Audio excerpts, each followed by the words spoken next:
I sat at the end of the long table covered with a white tablecloth, my hand resting on an untouched glass of wine. The crystal chandelier overhead cast light that reflected off the champagne, each droplet glinting like shards of cold glass. Beside me, my son Mark stood up, adjusting his tie, his smile spreading as if the entire room had been set up to celebrate him. Ladies and gentlemen, his voice echoed through the hall, clear and brimming with confidence. Today marks the beginning of a new era for Dawson Builders. A bolder, more modern era, no longer weighed down by outdated methods. A few chuckles erupted from the tables behind me. I lifted my eyes from the napkin I was clutching. My heart beat slowly, heavily, each thud pounding against my chest. Mark paused, tilting his chin, his eyes locked on mine. My father did his best in his time, but that time is over. We can't keep relying on slow, conservative ways.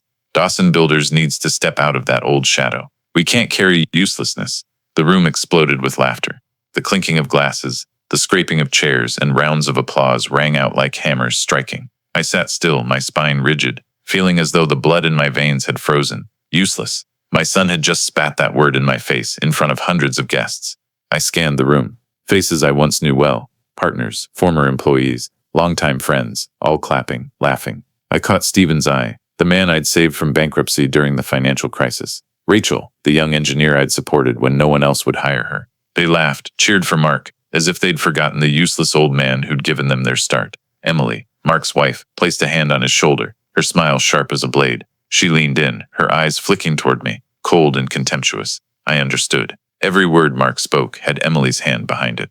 To her, I was just an old, worn-out wallet, now empty. I lifted my glass, trying to swallow a sip of wine. The sharp taste on my tongue turned bitter. I thought of Linda. If she were still alive, she'd be sitting beside me, holding my hand, whispering, "Stay calm, Richard." But Linda was gone. 10 years now. Just a framed photo on the mantel. And now the only child we'd raised together had chosen this night to parade his father's humiliation before the entire city. Mark raised his glass, continuing, "We'll expand faster, stronger, no more dragging along like before. I promise Dawson Builders will rise to the top because now the company is no longer held back." The applause roared like thunder. I tried to keep my back straight, but my heart felt crushed. With each round of clapping, I heard chains wrapping around my neck. Memories flooded my mind, freezing winter nights, staying up on construction sites with cracked, bleeding hands, the times I knocked on bank doors, begging for loans to pay workers' salaries, the afternoon I sold my only car to save the company from bankruptcy in 2008. All of it now reduced to one word: useless. The glass in my hand trembled.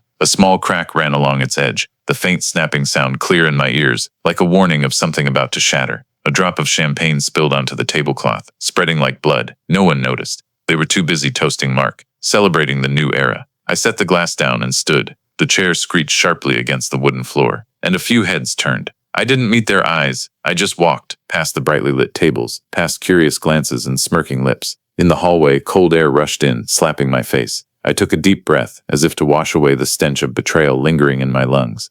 The clamor behind me faded. My footsteps echoed on the marble floor, heavy but steady. The hotel doors closed behind me. Denver's night was frigid, early snow falling lightly. I pulled my coat tight and walked into the wind, my heart no longer just humiliated. It had hardened into something else. Cold, unyielding, like steel forged through decades of sacrifice. Mark thought I was finished. He thought this useless old man would sit quietly, take the insult, accept his fate. He was wrong. He'd just unleashed a storm he could never have imagined.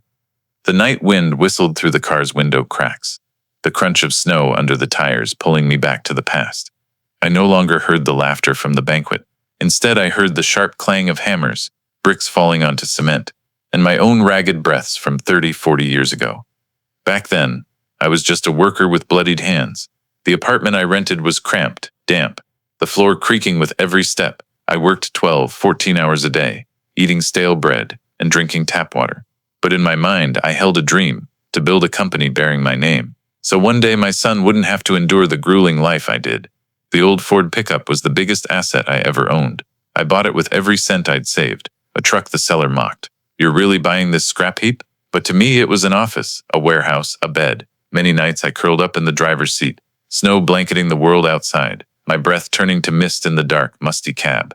Linda, my wife, would bring me hot coffee during night shifts. Her warm hands, her bright eyes were enough to make me believe every effort was worth it. When Mark was born, I promised myself he'd grow up in a solid house, not a rickety apartment. I did everything. While friends gathered at bars, I was on construction sites. While others ate dinner with their families, I sat at a computer, drafting contracts, calculating every penny of costs. I didn't allow myself to rest. The 2008 economic crisis nearly killed Dawson Builders. I sold my only car to pay workers' wages. For a month, I ate cheap instant noodles, but Mark still got new basketball shoes like his classmates. I remember the look in my workers' eyes when they received their paychecks while the city was littered with bankrupt companies. They called me the boss with a heart. I considered that the only praise worth having after so many sleepless nights. Linda was always there, holding my hand, reminding me, "We're doing this for Mark." She passed too soon, but her words still echoed in my head. I'd lived as she wanted, everything for our son. Every scar on my hands, every wrinkle etched on my face, was proof of a lifetime of toil. And now, after all that, my son stood before a crowd, mocking me, calling me useless. I gripped the steering wheel tightly. In the rearview mirror, my face was lined with deep wrinkles, my eyes weary, but one thing hadn't faded: determination. I'd sacrificed my entire life for him, for this company. If all that was swept away by a single insult, my son would learn the hard way that useless could still shatter the illusions he lived in. The next morning, I woke later than usual. Sunlight pierced through the curtains, illuminating Linda's photo on the nightstand. Her gentle smile reminded me that last night's nightmare was real, not a dream. I brewed a cup of black coffee and sat in the quiet kitchen, the familiar smell of the old wooden table lingering. Everything was the same as when Linda was alive, except for one thing: the house was now eerily silent. I opened the morning paper. On the business page, front and center, was a photo of Mark beside the Dawson Builders sign. The bold headline read, "Young CEO Mark Dawson promises to lead company out of its outdated past." Below it was a direct quote from last night's speech. I crumpled the paper, a bitter sting spreading from my throat to my stomach. The phone on the table buzzed. It was a familiar number. Stephen, a project manager who'd been with me for nearly 20 years. "Richard," his voice was hoarse. "I'm sorry, but I can't stand Mark anymore. He just fired 3 people from our old team. Said they don't fit the new direction." "New direction? What does that mean?" "Work them to death, then kick them out." I stayed silent for a few seconds. Those people had built the company's first projects with me, loyal enough to accept late paychecks when times were tough. And now Mark called them a burden. "Stephen," I said slowly, "calm down. I'll figure something out." "Figure something out?" Stephen gave a bitter laugh. "He's saying his father's just a shadow of the past. He claims the company's all his now. You need to watch out, Richard. He's not the kid you used to hold anymore." After hanging up, I sat still. The coffee had gone cold. The kitchen felt small, suffocating. In the days that followed, news came in waves. An old partner called to tell me Mark had canceled a long-standing contract with them, signing instead with a newly formed company, rumored to be run by Emily's friends. The kicker? The price was double, with worse terms. "If I didn't respect you," the partner said, "I'd have sued already. Your son's destroying everything." I drove to the company. The Dawson Builders sign still gleamed, but stepping into the lobby felt strange. The photos on the walls, me with the first crew, the old truck, the little church we built on the outskirts, were gone. In their place were glossy posters with flashy slogans about innovation and breakthroughs. The young receptionist didn't recognize me. I had to introduce myself before she awkwardly invited me to the meeting room. The door opened and there was Mark, sitting in my chair, his fingers tapping on the oak desk I'd chosen. Emily stood beside him, scrolling through her phone, not bothering to hide her cold smile.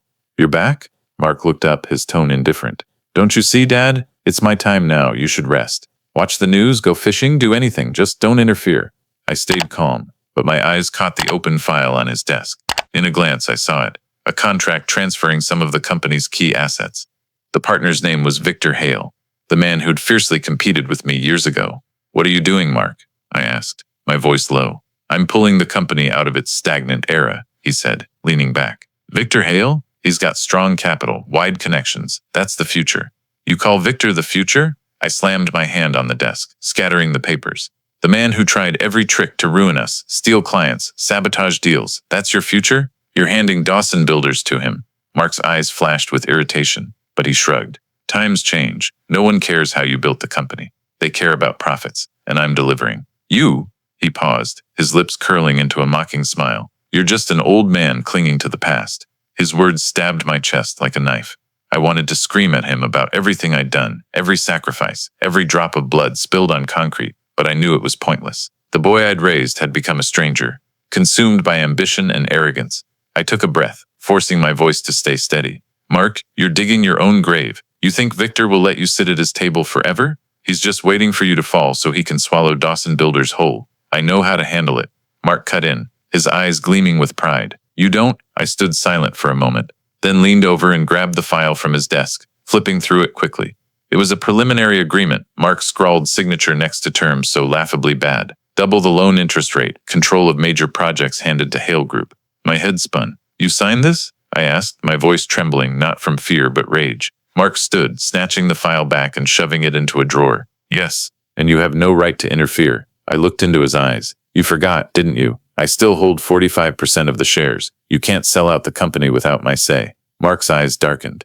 He stepped around the desk, standing close, his voice low and sharp. You think I don't know how to push you out? A forged signature, a mental health certificate, and everyone will believe you're not fit to make decisions. I'll have everything. You'll have nothing. I stood frozen. In that moment, I didn't see the boy who'd cried in my arms after losing a basketball game at 12. Not the kid who'd clung to my hand, begging to visit the construction site. Before me was a stranger, ready to destroy his own father for power. My throat tightened, but I forced it down. If that's the path you choose, I said quietly. Remember, I'm not as easy to cast aside as you think. Mark laughed, the sound echoing in the lavish but cold room. We'll see, old man, we'll see. I turned, my hands clenched white. The door closed behind me, his laughter trailing like a ghost. I walked down the hall, each step heavy, but something inside me shifted. It wasn't just humiliation anymore. It wasn't just bitterness. It was clarity. I realized from this moment I hadn't just lost a son. I'd gained an enemy. And that enemy bore the name Dawson. I returned home in a state of near exhaustion. The confrontation in the office this morning still echoed in my head, each word from Mark like a deep bleeding cut. A forged signature, a health certificate, and you'll have nothing. Had he planned that far? The son I once trusted absolutely had become someone calculating every move to eliminate his own father. I sank into the armchair in the living room. Linda's eyes smiled from the framed photo on the shelf, a gentle smile I hadn't seen in person for over 10 years. I sighed, covering my face with my hands. I'm sorry, Linda. We sacrificed our lives for Mark, and this is what he's become. Outside, snow fell lightly. In the silent house, I could hear the steady ticking of the grandfather clock on the wall. Its rhythm reminded me of one thing. Time was not on my side. If I didn't act soon, Mark would make good on his threats. I stood and climbed the stairs to the storage room I hadn't touched in years. The smell of old paper, rotting wood, and the past hit me as I flicked on the light. Stacks of cardboard boxes, dusty files. Linda used to say, keep everything, Richard. You never know when we might need it. I'd laughed, thinking she was overly cautious. Now I was more grateful to her than ever. I rummaged through boxes, files, the first construction site invoices, handwritten contracts from 1993, even payroll stubs I'd signed for the old crew. It was like a living diary of the journey I'd taken. But I was looking for something else, the company's legal documents. Finally, in a worn brown leather folder, I found it, the founding charter of Dawson Builders, along with the share certificate. My trembling finger traced the printed number, 45%. My heart skipped.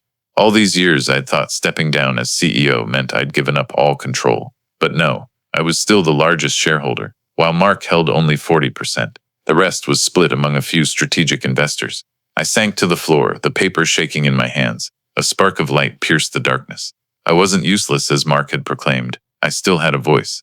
I still had legal power to stop his schemes. I kept searching. In another drawer I found an old will, signed when Linda was still alive. I opened it, my eyes scanning the familiar slanted handwriting. All assets, the company, the house, the land, were left to Mark. I let the paper fall, a tightness gripping my chest. Back then I'd trusted my only son completely. I thought there was no need to reconsider. He'll carry on our legacy, I'd told Linda. She'd smiled, not objecting. Now, that will felt like a death sentence for me. If I did nothing, Mark would use it to claim absolute inheritance. He'd push me to the sidelines, erasing every trace of my existence in the company. I sat for hours in the room full of papers torn between bitterness and resolve. I remembered a detail. When Linda's illness worsened, she'd gripped my hand, her voice weak, whispering, Richard, don't give too much away, not even to Mark. Keep something for yourself. I hadn't listened. And now her warning had come true.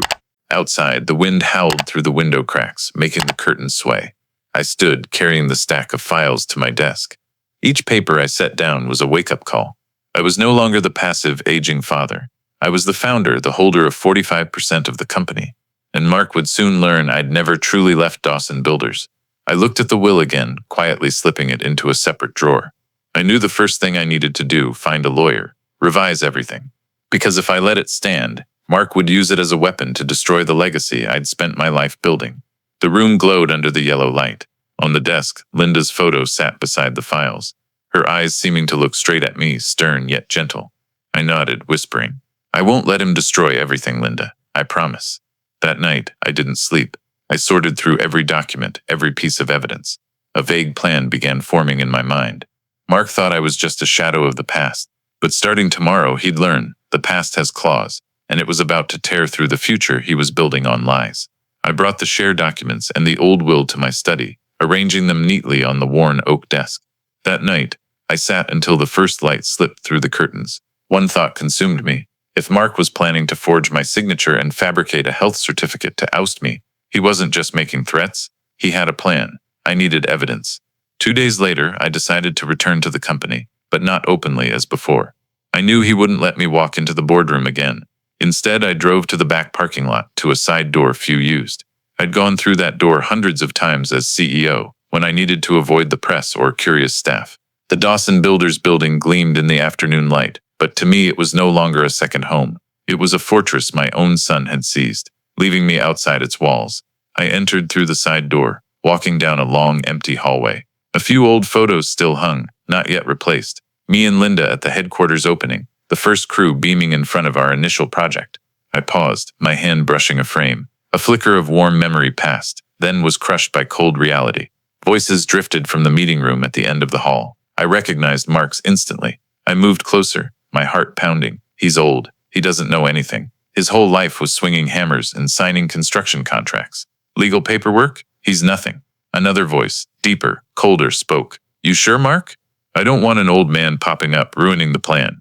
Victor Hale. I knew it immediately. My breath caught. Victor, the rival who'd tried to crush Dawson Builders years ago, was here, scheming with my son. Mark gave a faint laugh, echoing through the door's crack. "Trust me, Victor, I've got it all planned. Once this deal's done, the company's ours. I'll sell you 30% below market value, enough for you to control the big projects. I'll use the money to clear debts, handle the mess. My father, a medical report, a few forged signatures, and he'll be deemed incompetent. His 45% share will fall to me." Victor chuckled, his voice sharp as a blade. "You're pretty smart, but pretty reckless. If that old man finds out, you'll lose everything." "He won't. He trusts people too much. For decades, he's lived in a fantasy that everything a father gives his son is love. Now he'll learn, love doesn't fuel ambition." I stood frozen behind the door, my heart squeezed tight. These weren't just words of betrayal, they were a verdict. My son saw me as an obstacle to remove, a pawn to discard for power and money. I pulled out my phone, switching to record. My hand shook, but I held it steady, pressing the device to the door's crack. Every word Mark spoke, every mocking laugh from Victor, I captured. "So when do we sign?" Victor asked. "Next month," Mark replied. "I'll announce a restructuring plan. Tell the shareholders it's inevitable. You'll come in as a strategic investor. My father won't have a chance to object. And if he does, I'll present the health certificate. The doctor's already bought. One piece of paper will do it. The shareholders won't trust a senile old man." My blood boiled, but I forced myself to stay still. If I burst in now, I'd lose everything. I had to wait. I had to gather enough evidence to turn their words into the noose around their necks. Chairs scraped. I pressed against the wall, holding my breath. The door cracked open, footsteps echoing. I gripped the phone in my pocket, my heart pounding like it would burst. Victor emerged first, coat draped over his arm, a cold smile on his face. Mark followed, tie loosened, radiating arrogance. They didn't see me, hidden in the shadows between two storage room doors. When their footsteps faded, I exhaled. I left the building through the side door, my hand trembling as I unlocked the car. One thought burned in my mind. Mark had set a trap to bury me alive, but he didn't know he'd just exposed everything. And I, the one he called useless, held the knife to cut the noose he meant to tighten around my neck. That evening, I played the recording. Mark's voice came through the speaker, smooth, cold, like a lawyer defending his own malice. I listened over and over, each time turning my anger into steel. I no longer trembled. I saw the path ahead. Mark thought he was clever, thought he'd set the trap, but he didn't understand. I'd spent my life on construction sites, among shaky scaffolding and foundations that could collapse any moment. I knew how to spot the smallest crack, and I knew, from one crack, I could bring down an entire building. Mark and Victor believed they controlled the game, but the moment I pressed record, the board had shifted. I returned home late. The house was so quiet my footsteps echoed in the hallway. I hung my coat on the rack and sank into the old armchair. My hands still shook, not from the cold but from everything I'd heard. Mark's voice lingered in my head, each word a slash. "One health certificate's enough. The shareholders won't trust a senile old man. Senile old man. I played the recording again. In the quiet room, my son's voice mixed with Victor's mocking laugh. Hearing it once was enough to make my heart ache, but I let it loop like torturing myself. I wanted this betrayal carved into my bones, never to be forgotten. I looked up at the shelf. Linda still smiled gently as always.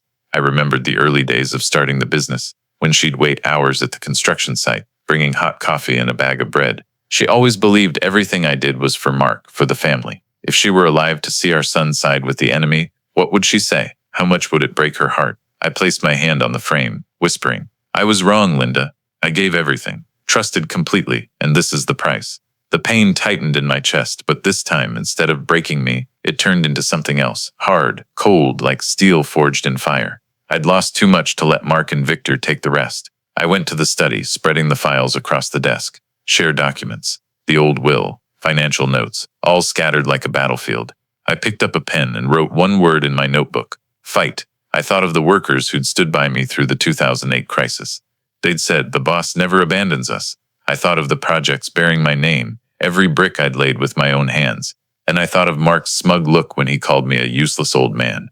The pain in my chest turned to burning resolve. I knew I couldn't confront him head on yet. If I revealed the recording now, Mark would deny it. Victor would back him, and I'd be painted as a crazed father slandering his son. No, I needed a plan. I needed to strike at the right time, the right place. I called Sarah Miller, an old friend and former legal associate. Her voice was as calm and steady as ever. "Richard, it's been a while. What's going on?" "Sarah," I lowered my voice. "I need a trustworthy lawyer. I just found out my son's plotting to sell the company to Victor Hale. Worse, he's planning to forge my signature to seize my shares." Silence on the other end for a few seconds. Then Sarah said, "Do you have proof?" I played the recording, letting it speak. When it ended, her voice was grave. "God, Richard, this could ruin Mark's career, but you need to be careful. If you act at the wrong time, they could turn it around, claim you're fabricating to hold on to power."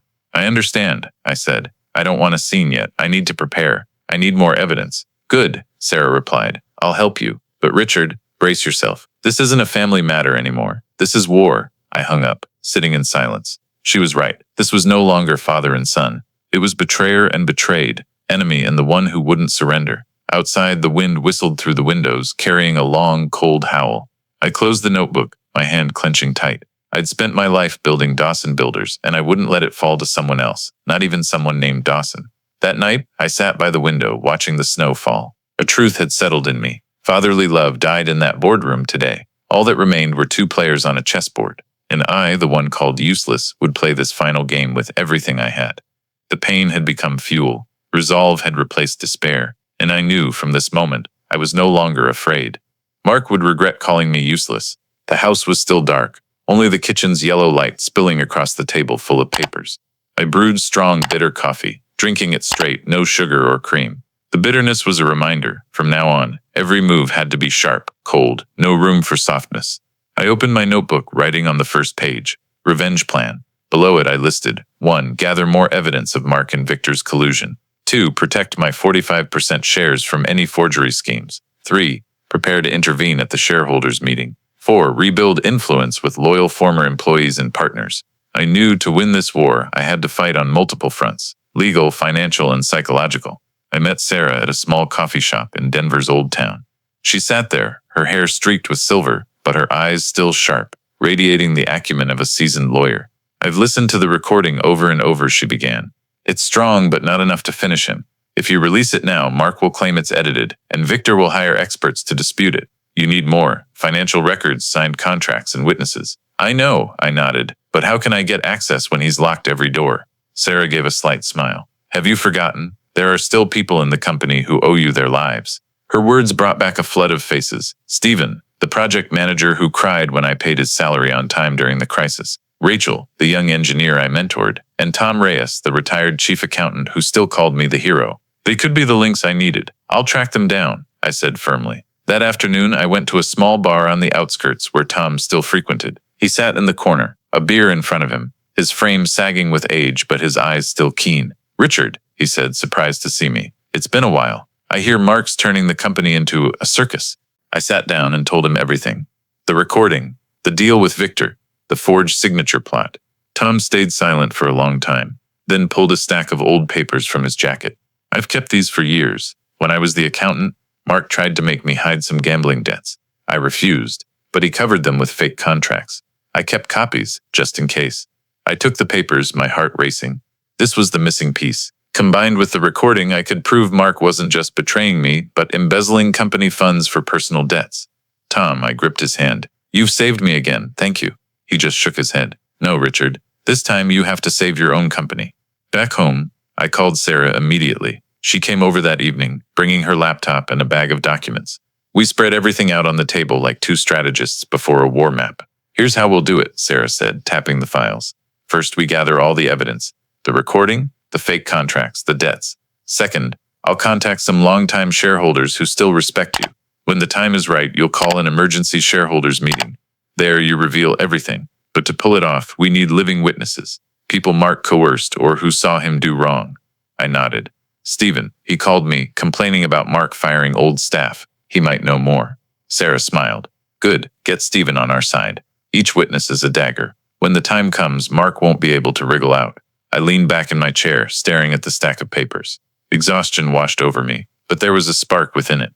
For the first time since the humiliating night at the gala, I saw a path forward. Late that night, after Sarah left, I sat alone in the study. I played the recording one more time.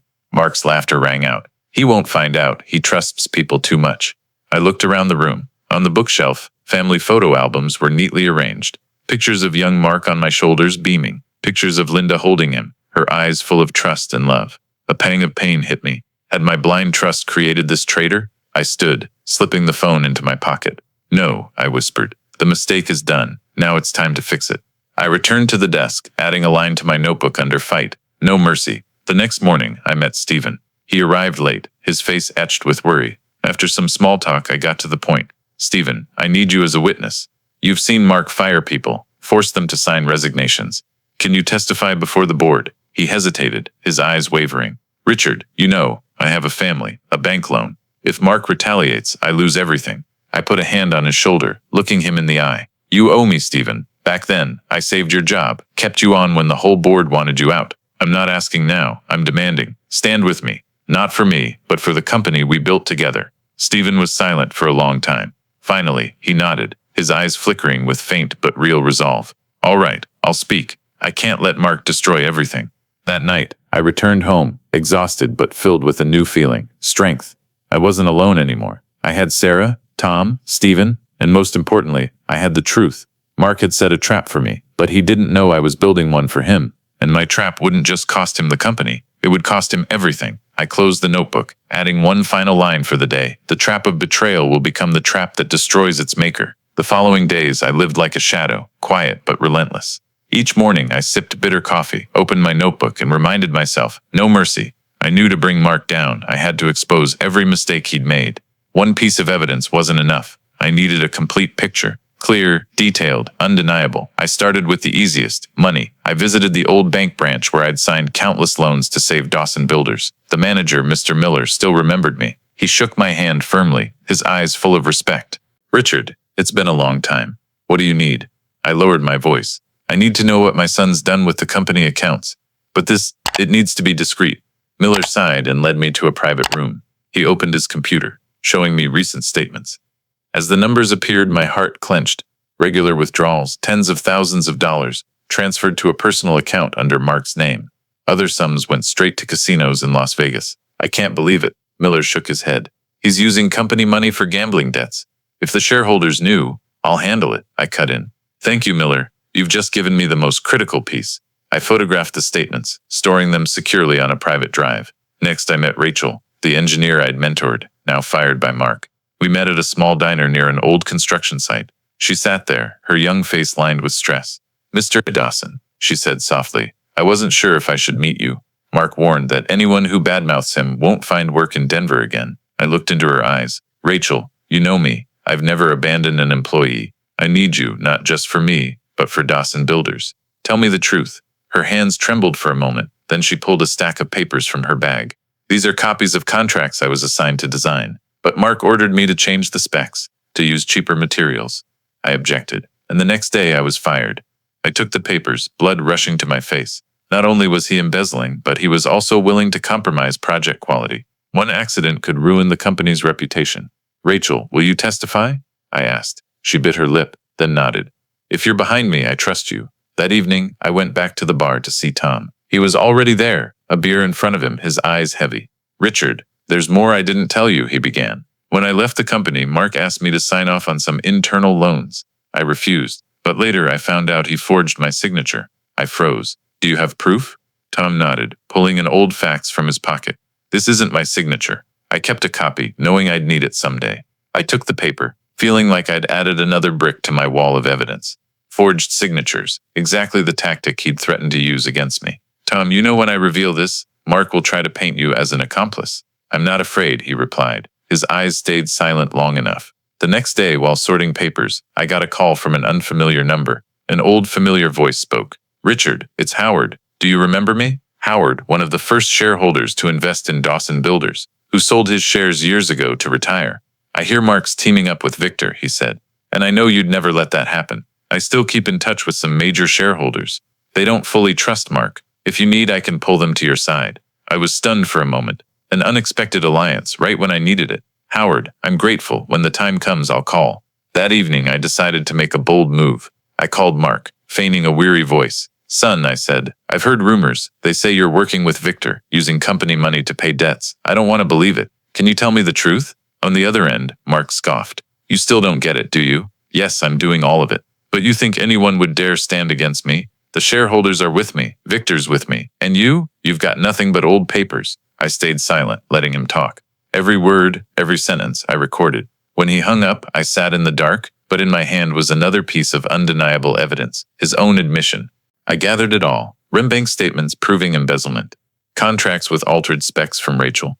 The forged signature fax from Tom. The recorded phone call with Mark. Support from Howard and the old shareholders. Each was a hammer blow, and when I struck, nothing could save Mark. The warning would be like a strange wind blowing through, chilling him but leaving him unable to see who opened the window. That morning, I sat in my study, the neatly arranged files before me. Sarah called, her voice calm but cautionary. Richard, we have enough weapons to take him down. But remember, someone like Mark only surrenders when cornered. Before that, you need to make him taste defeat, bit by bit. Let him tremble before the shareholders' meeting. I've thought of that, I replied. I want him to know he's not invincible, but I want him confused, not knowing who's hitting him. Sarah chuckled softly. You're still the Richard I remember, always laying the foundation before building the wall. I started by anonymously sending a portion of the bank statements to Dawson Builders' internal audit department.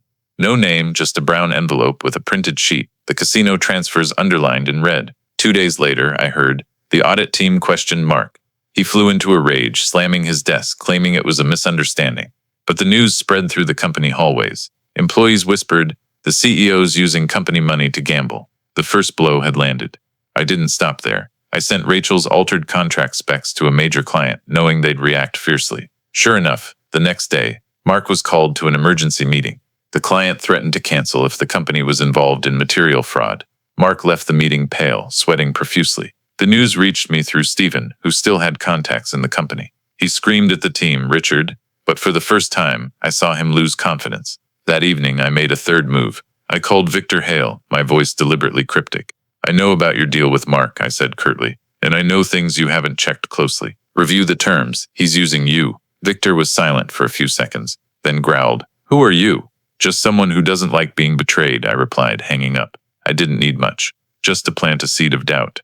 I knew Victor, a seasoned player in the business world, wouldn't ignore a warning like that, and I was right. The next day, Mark called Emily, his voice seething with frustration. I heard their conversation through a contact in the secretarial team. Victor wants to review the contract, Mark growled. Someone's been talking to him. He doesn't trust me anymore. Emily responded, her voice tense. What if he pulls out? No way, Mark gritted his teeth. But I need to know who's sabotaging me. I'll find out. I smiled when I heard that. He was losing control. And the most dangerous thing for someone like Mark wasn't a strong opponent, but one hiding in the shadows. He'd grow paranoid, suspecting those around him, and in doing so, he'd destroy himself.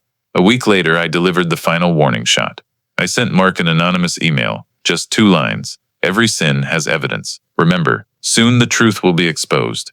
Enjoy your power while it lasts, Mark. No signature, no address. Only an attachment, an image of the forged signature on the fax Tom had kept. Stephen told me. Mark read the email in the boardroom, his face turning ashen. his hands shaking so badly he dropped his phone. He roared at the IT staff to check the system, demanding they trace the sender. But of course there was no trail to follow. That night, I sat alone in the living room, my glass of whiskey swirling in my hand. Outside, snow fell again. A strange feeling rose within me. Not the joy of victory, but certainty. I was slowly regaining the upper hand. Mark was now living in paranoia. The shareholders doubted him. Clients demanded audits. Victor was growing distant, and he was losing sleep over the anonymous email. But this was just the prelude. A warning shot. I hadn't unleashed my full strength yet. I'd only reminded him that in the darkness, a hand was gripping his collar. And when the time came, that hand would pull him into the abyss. The emergency shareholders meeting was set for a Monday morning. I arrived an hour early, dressed in a simple black suit and the dark green tie Linda had bought for our company's 10th anniversary. I sat in my car in the parking lot, hands on the steering wheel, silently reminding myself, no turning back. This is the moment to stand tall. As I entered the building, the lobby buzzed more than usual. Shareholders, lawyers, and senior staff clustered in groups, murmuring. I caught a few surprised glances as I appeared, and a few respectful nods from familiar faces. Though Mark had tried to erase my presence from the company, some still remembered who laid its foundation. The boardroom doors opened. The long polished walnut table stretched across the room. Mark was already seated at the head, impeccably dressed but with a tense expression. Emily sat behind him, eyes glued to her phone, but I knew she was listening to every breath. I pulled out a chair and sat, saying nothing. The whispers around the table fell silent. The chairman opened the meeting, his voice steady, but before he could finish, Mark cut in. Before we proceed, he said, I need to clarify. This meeting is baseless. We don't need to hear the complaints of a retired man. I looked up, locking eyes with him. Mark, I never retired from this company. I still hold 45% of the shares. As the largest shareholder, I have the right to call this meeting. Murmurs erupted. Some nodded, others eyed Mark warily. His face flickered, but he quickly forced a cold smile. You're old, he shrugged, no longer sharp enough to run things. Everyone can see that. If needed, I can present a medical certificate. The room went quiet. I knew he'd play this card. I smiled, pulling a thick envelope from my briefcase, placing it on the table and sliding it toward the board. Funny you mention that, I said, my voice low but clear. I have a certificate too. This is a full medical evaluation from last week, by the doctor who's monitored my health for 20 years. I'm perfectly competent, and now let's hear the truth. I opened my laptop, connecting it to the large screen. The room dimmed slightly as the screen lit up. The recording played, Mark's voice ringing out clearly. Once this deal's done, the company's ours. I'll sell you 30% below market value. My father? A medical report, a few forged signatures, and he'll be deemed incompetent. His 45% share will fall to me. Emily went pale, her fingers trembling so much she dropped her phone to the floor. It's edited, Mark shouted, his face red. He's fabricating lies to ruin me. I said nothing, clicking to the next slide. The screen displayed bank statements, highlighting massive withdrawals tied to casino accounts. Ladies and gentlemen, I said, this money didn't go to projects. It went into Mark's personal pockets. And this, I held up the papers Rachel gave me, is a contract altered to use cheaper materials, risking the safety of our projects and the company's reputation. An older shareholder slammed the table. Unacceptable. This is fraud. Mark squirmed. My father's making it up. He's jealous because he's lost power. I slowly walked around the table, my gaze sweeping over everyone. If it were just me speaking, you might doubt me, but I'm not alone. Here's the testimony of Tom Reyes, former chief accountant. Tom entered the room holding the forged facts. I confirm, Mark used my name to forge signatures on loans. This is the copy I kept. Mark's face paled, and he slumped into his chair. No, this is a conspiracy. Stephen stood up. I've seen Mark force employees to sign resignations, firing anyone who opposed him. I've stayed silent too long. Today I'll say it, he's unfit to be CEO. The room erupted in chaos. A younger shareholder whispered, if this is true, the company's done for. I signaled for the screen to show the final piece, the recorded phone call between me and Mark.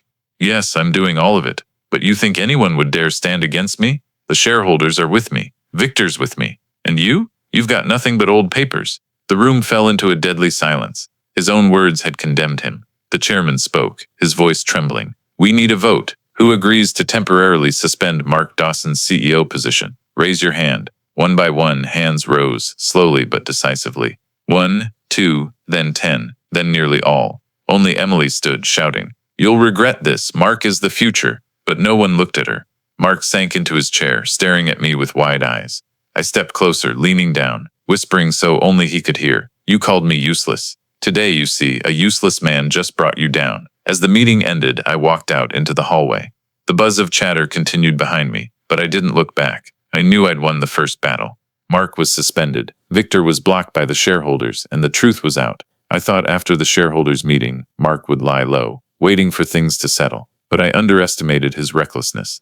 A man used to power, used to applause, wouldn't sit quietly after being yanked from his throne. That afternoon, as I left Sarah's law office, my phone buzzed incessantly. Messages from old friends, former employees, even the press.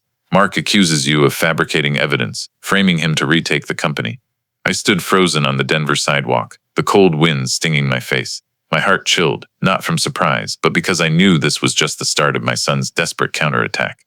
That evening, Mark came to my house. I heard the roar of an engine outside, then a loud bang on the door. He stormed in, his suit wrinkled, tie loose, eyes bloodshot. Emily followed, her face rigid, eyes blazing with hatred. "What have you done?" Mark roared, charging toward me. "You smeared me in front of the shareholders. Are you trying to ruin my life?" I calmly set my coffee cup on the table. "No, Mark, I didn't ruin your life. You did that yourself. I just showed everyone the truth." "Lies," he shouted, slamming his hand on the table, making Linda's photo frame shake. "You made it all up, rallied traitors to slander me. You think anyone believes you? The press out there is writing that you're jealous because you lost power." I looked straight at him, my voice low but firm. "Mark, I have the recordings, the bank statements, the witnesses. How long will you keep denying it?" His face paled, then flushed with rage. Emily cut in, her voice shrill. "Richard, you're truly heartless. You can't stand to see your son succeed, so you drag him down. You're old. You should retire instead of destroying." I turned to her, my gaze icy. "No, Emily, I'm not destroying, I'm protecting. And you're just the one pouring fuel on the fire, pushing Mark down this path." Emily bit her lip, but didn't respond. Mark took a step closer, pointing at me. "Listen, I'll sue you. I'll say you're not sane, that you're clinging to power with lies. I'll drag you to court in front of all Denver. You'll lose everything." I stood, my voice steady, each word like a dagger. "Go ahead, try. I'm ready. I have the medical certificate, the legal documents, real witnesses. And you, what do you have besides debts and lies?" In that moment, I saw Mark's hand tremble. In his eyes, the arrogant confidence of before was gone, replaced by panic. Emily tugged his arm. "Mark, let's go. Staying here will only make you lose your cool." He stood frozen, then lowered his voice, almost whispering, "You'll regret this, I swear." Then he turned and left, the doors slamming like a final cut.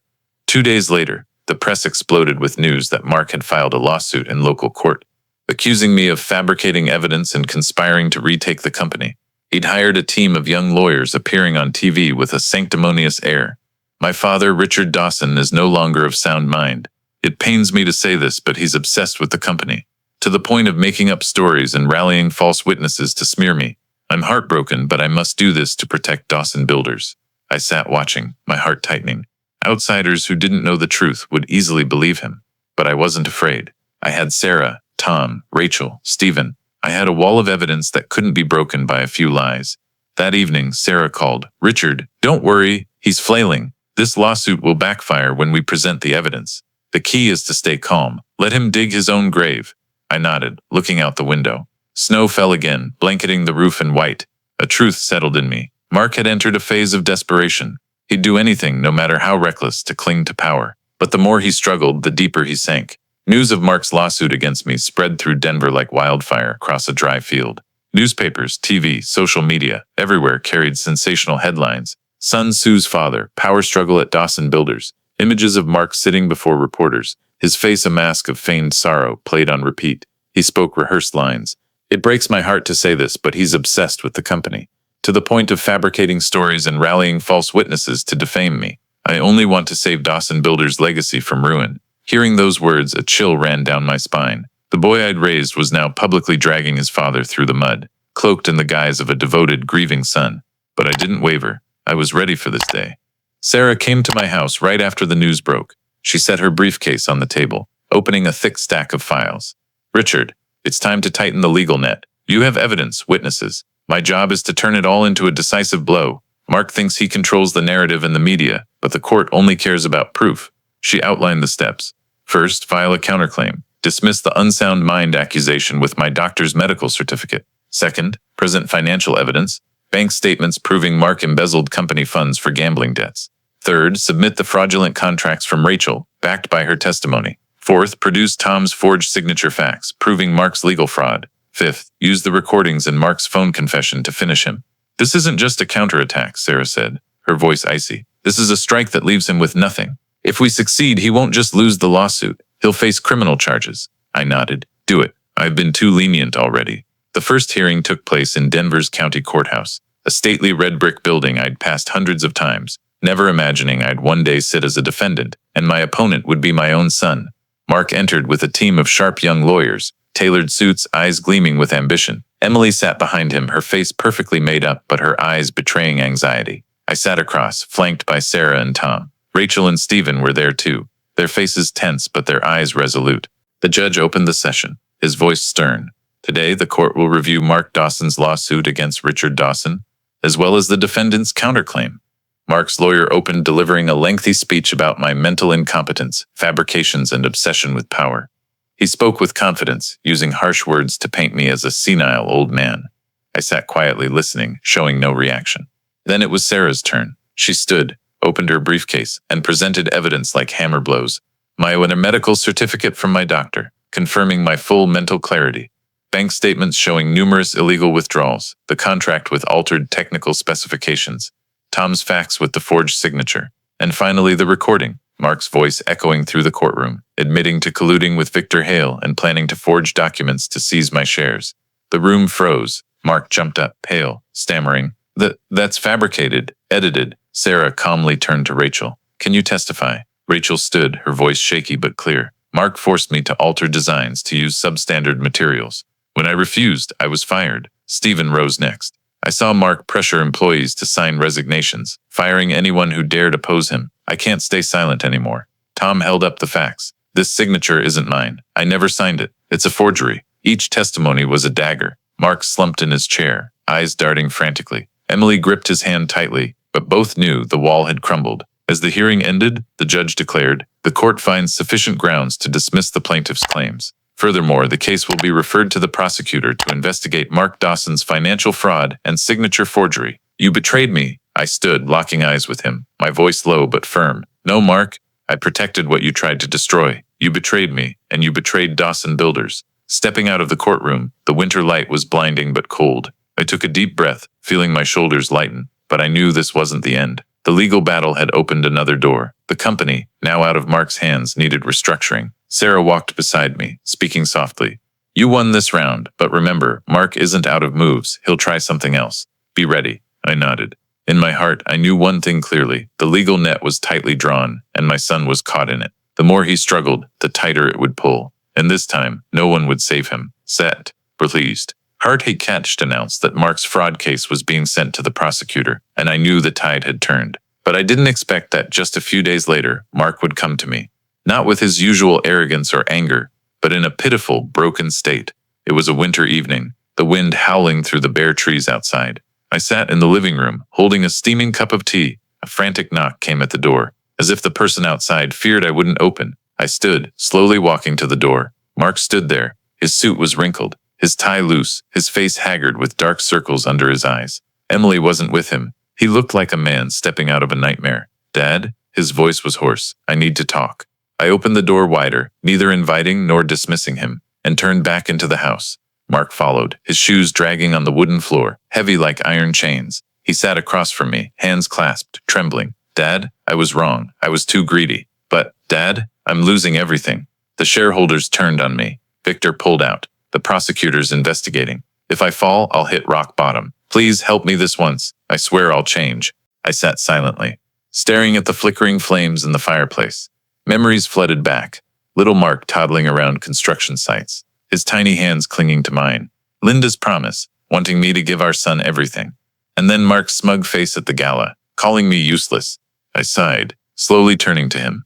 Mark, do you remember when I gave you your first basketball shoes? I ate instant noodles for a month to afford them. Remember when I sold our only car to pay workers' salaries, while you still got new clothes for school? Everything I did was for you. And how did you repay me? Calling me useless, plotting to forge my signature to take everything. I know. His eyes welled up, his voice choked. I was foolish. I let Emily manipulate me, let ambition blind me. But Dad, please give me one more chance. I looked at him for a long time, In that moment, I saw the shadow of the boy he once was, fragile, desperate. But then I heard his voice echo in my mind. Just a medical report, and Dad's shares will be mine. I stood, slowly walking to the door. Mark, I gave you chances from the day you were born. You threw them away. I can't save you anymore. You have to face the consequences. He jumped up, grabbing my sleeve. Dad, please, if you don't retract the accusations, I'll lose everything. You're my father. Can you really watch me go to prison? I pulled my arm free, looking straight at him. My voice was low, resolute. I'm not sending you to prison, Mark. You sent yourself there. And sometimes losing everything is the only way you'll understand the value of what you had. Tears streamed down his face, but I turned, opening the door. Go. This isn't your home anymore. He stood frozen, lips trembling, then stumbled out. The door closed behind him, shutting out the cold wind and the last thread tying us together. I returned to the living room, my gaze landing on Linda's photo. I nodded slightly, whispering, I gave him everything, but this is the end. He has to learn his lesson the only way left. The fire in the hearth burned on, its red glow dancing on the walls. In my heart, there was no more pain, only the cold calm of a man who knew he'd made an irreversible choice. After the night Mark came begging, my house became strangely quiet. No more shouting, no more threats, just the steady ticking of the grandfather clock. I sat by the fireplace, watching the flames crackle. A mixed feeling rising within me, relief at finally being resolute, but also a heaviness from pushing my own flesh and blood out the door. But as I calmed, I realized the path I was on had no room for weakness. A father might forgive a wayward son, but a founder, a symbol of the company, couldn't let himself be erased by betrayal. The next week, Denver's press erupted. Images of Mark leaving the courthouse, haggard, with Emily dodging cameras, filled every outlet. Articles no longer called him the young, talented CEO, but used harsher terms. Suspected fraud, misusing company funds, plotting to seize his father's shares. Meanwhile, the name Richard Dawson unexpectedly returned to the headlines. Many papers called me the unforgettable founder, the man who came back to save his company from ruin. I hadn't sought this glory, but it came as an inevitable consequence. Victor Hale appeared in the news too, trying to deny involvement, but his credibility was crumbling. He knew he'd partnered with the wrong man. I returned to the office after months away. The building still gleamed, but the atmosphere inside had changed, tense, cautious. As I entered the lobby, employees bowed their heads in greeting, some even gripping my hand, their eyes saying, "You're back, and we don't have to endure the torment anymore." I called a board meeting. Sarah sat beside me, with Tom and Stephen present. Rachel, now working elsewhere, attended as a key witness. Dawson Builders will not die, I began. We'll restructure, not to put one person on a throne, but to protect the collective's value. From now on, this company won't just be the Dawson family legacy. It'll be the achievement of everyone. I announced my decision. I'd retain my majority shares, but operations would be handed to a professional, transparent management board independent of any individual. A portion of annual profits would go to the Linda Foundation, supporting scholarships for construction students and aiding workers' families. When I mentioned Linda's name, the room fell silent. Everyone stood for a minute of tribute. In my heart, a quiet flame burned. At last, Linda could smile. A month later, the prosecutor formally charged Mark with embezzlement and forgery. The trial was swift, the evidence overwhelming. He received a suspended sentence and was ordered to pay substantial restitution to the company. I didn't attend the final hearing. I didn't want to sit there watching my son in a convict's outfit. Sarah told me. Mark left the courthouse pale, no trace of his former arrogance. Emily had left him before then, abandoning him to face it alone. Hearing this, my heart felt heavy as stone, but I had no regrets. He'd chosen this path. I'd given him every chance, and he'd thrown them all away. On the day Dawson Builders officially restructured, I held a press conference. Dozens of reporters crowded in, camera flashes relentless. I stood at the podium, behind the company's new logo. Still Dawson Builders, but without "and Sons." I began, my voice low and steady. Someone once called me useless. Someone thought age meant obsolescence. But today, I stand here to say, a person's value isn't in their age, but in what they've built, what they've sacrificed. I paused, letting the words sink in. Dawson Builders was built not on reckless ambition, but on the sweat of workers, the trust of clients, and a family's quiet sacrifices. I nearly lost it by trusting the wrong person. That mistake won't happen again.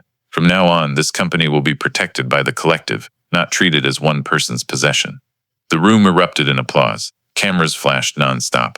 I took a deep breath, looking at the reporters. They called me useless, but this uselessness built an empire. And this same uselessness stood up, took back everything, and handed it to those who deserve it more. I have nothing left to prove to anyone. I only needed to prove to myself, and to Linda, who believed in me her whole life. The next morning, I stepped onto the balcony. The snow had melted, sunlight glinting off the roof, making Denver's sky radiant. I held my coffee, taking a deep breath. For the first time in years, I felt light. Mark vanished from the city. I didn't know where he went, nor did I care to. Maybe he'd start over, maybe he'd fall forever. But that was no longer my concern. I only knew Dawson Builders had escaped the abyss. The Linda Foundation was born, and I, the man my son called useless, had stood up, proving my worth through action. That evening, I sat alone in my old office. The room was quiet, lit only by the soft glow of the desk lamp on the stack of papers. On the wall hung the photo from the company's opening day. Me, Linda, and Mark, smiling brightly together. I looked at it for a long time, then gently took it down and placed it in a drawer. I knew I was no longer the man from that photo. I was older, colder, but clearer. I was no longer the blindly indulgent father, but a man who dared to stand and protect what was his. I whispered, as if to Mark himself, "Son, I gave you everything. You called me useless, but that uselessness saved the company, saved the legacy your mother and I built. Someday, if you wake up, I hope you understand. Strength doesn't come from trampling others, but from keeping the trust of those who stand beside you." I turned off the lamp and left the office. The door closed behind me, softly but firmly. In the story of Richard Dawson and his fight to reclaim Dawson Builders, we see issues deeply resonant with life in America today. In a society that prizes innovation and speed, many young people like Mark believe the older generation is outdated and easily dismiss the value of their experience and sacrifices. Mark called his father useless in front of a crowd, but it was Richard's invisible sacrifices, from selling his only car to pay workers during the 2008 crisis, to years of raising his son with sweat and tears, that formed the foundation for the company's survival. The lesson here is, in business and family, respect and transparency are core. Ambition and deceit, like Mark's deal with Victor Hale, using company funds for gambling debts, or plotting to forge his father's signature, may bring short-term gains but inevitably lead to collapse. The story also reflects a reality in America, where family businesses often face generational conflict. Parents want lasting values, while children chase quick profits. Without dialogue and gratitude, the result is division and loss. Thus, the young must learn to honor their legacy, and the older generation must protect their life's work with legal and financial transparency. Useless isn't about age. It's about whether you dare to uphold true values. If this story sparked reflection, don't forget to subscribe to the channel for more stories. Thank you for joining me, and I'll see you in the next video, where we'll continue exploring lessons from life and family.